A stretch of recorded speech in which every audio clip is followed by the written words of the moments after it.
Good afternoon, Gato Squad. Welcome back to the channel. My name is Elias, and if you are new here, hit that subscribe button. Consider subscribing if you like daily car content. Now, today I'm going to be talking about an issue that people have been getting on the Civic Type Rs. It's something that I've been meaning to address for a while, but other things keep coming up. So I wanted to talk to you guys about brake squeal and brake dust and brake squeal that comes with the Civic Type R. So looking at the brakes really quickly, we can see that they generate a ton of brake dust. Look at that. And that's only from probably 600 to 1,000 miles of driving. So yes, they generate a large amount of brake dust and they squeal like crazy. So why do these brakes squeal? What can we do about it? And should you be worried? All right, let's get in the car, take a ride, and talk about it. There's that brake pad squeal I was talking to you guys about. So like I showed you, there's a lot of brake dust and there's a lot of brake squeal from these brake pads. So that's something you got to keep in mind when you buy a Civic Type R. These brake pads are going to create a lot of noise and they're going to create a lot of brake pad dust, and if that's something you really don't want, you can still buy the Type R. I'll get to that in the end, with what we can do about our brake pad squeal if you don't like it. So what's in a brake pad? Now there are three different things that we got to keep in mind when buying brake pads. That's temperature range, the temperature that the brake pad is designed to work in, the amount of dust it creates, and the amount of noise it creates. Now all three are definitely related. A brake pad that's higher temperature rated is going to create more dust and it's going to be noisier than a brake pad that's created for more street use. And that's because there's different compounds and different steels and metals and ceramics and organics that brake pad manufacturers can put into the brake pads in order to make them, you know, exactly how the consumer wants it. Most consumer grade brake pads are going to be a lot less noisy. They're going to create a lot less brake pad dust, and they're going to last a long time without having to change them because they're designed for the long haul. They're designed for the value in mind for the most part.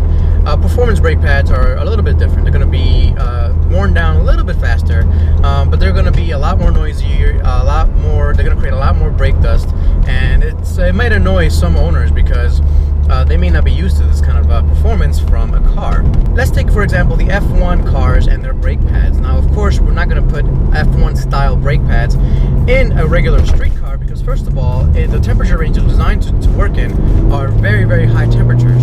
So if you put a F1 style brake pad in a regular car, you're going to have a lot of trouble stopping in all but track conditions. So that's something that you don't really want. That's why we don't put F1 brake pads on a car. So I call the Honda Civic Type R brake pads a hybrid style brake pad because they work decently well when the temperatures are cooler. You know, they don't produce that much noise. Some people are getting less noise than others. If you drive aggressively, you're going to create a lot of noise in your brake pads. It's just is what it is. But if you drive, you know, you don't drive too fast, or if you bed in your brakes a lot, then you're going to be having less noise than most people. So I have a ton of noise. I don't really care about the noise, so I don't do anything about it. And that's for me is part of having a performance car.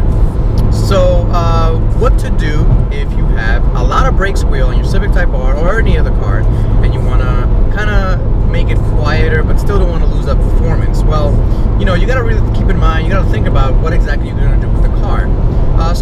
Most people actually that I know that take the cars to the track have two sets of brake pads. They have a track pad and they have a regular street pad. Now I know Hawk Performance makes really, really good brake pads for both on and off street use, and you can just slap them on the car, use them on the street, then take them to the track, and they'll perform pretty well. Those are the style of brake pads that I like, and that's the style of brake pads that the car comes with. It's a hybrid style, so like I said, it will work really well at high temperature track days, and it'll work decently okay on regular day-to-day driving. So that's the kind of brake pad you want to take a look at when you're driving, when you're buying a brake pad for your car. So should we go ahead and complain to Honda that the brake pads are too squealy?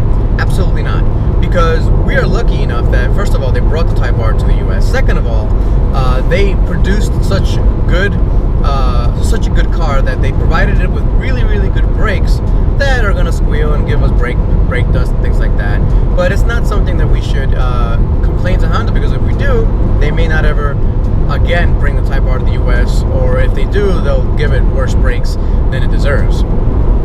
So like I said, what to do with if you want to quiet down your brakes and make less brake dust, I can recommend a couple of things. The Hawk HPS brake pad is a really good brake pad for street and track use. It's not quite as good, I think, as the Type R's brake pads, and it's not going to be as good as their more high-performance brake pads, but it'll create less noise, it'll have less dust issues, everything you're basically looking for in a good brake pad. There are also ceramic brake pads you can get that are, you know, less aggressive than performance track brake pads. But you got to keep in mind, if you're taking your car out to a track, if you're taking your car out to the autocross, you're going to want very high performance brake pads. So, you know, you may want two sets of pads, one for the track, one for the streets. Another thing I wanted to mention about our brake pads is that when it gets cold out, they tend to get really, really grabby. So they'll start grabbing a lot. You'll have a lot of trouble braking smoothly. He wants to race me. Not in the mood to race today. You should expect to have a kind of a grabby brake pad, especially when it's cold. So I've driven the car already in 35-degree weather, and basically, you know, I've changed out the tires, so I don't have that problem. But the brake pads themselves are very, very grabby. So what I mean by that is, you know, you're coming to a stop at a traffic light, and you try to be smooth about it, but all of a sudden it'll just grab at the end, and like the passenger will, like, you know, you and the passenger will kind of like, you know, lurch forward a little bit. You know, it's par for the course. It's okay. It's normal for the car. If you want to avoid that happening, you should heat up your pads. I mean, I don't really recommend doing that. It's not worth it. It's just something you got to really live with. And like I said, if you want to fix it, get 2 sets of pads and you'll be all right. So that's really it. I wanted to share you guys my thoughts on brake pads and what you can do to fix it if you want a different set of pads. And if you guys have any questions, put them down below, and I'll catch you guys next time. Peace out.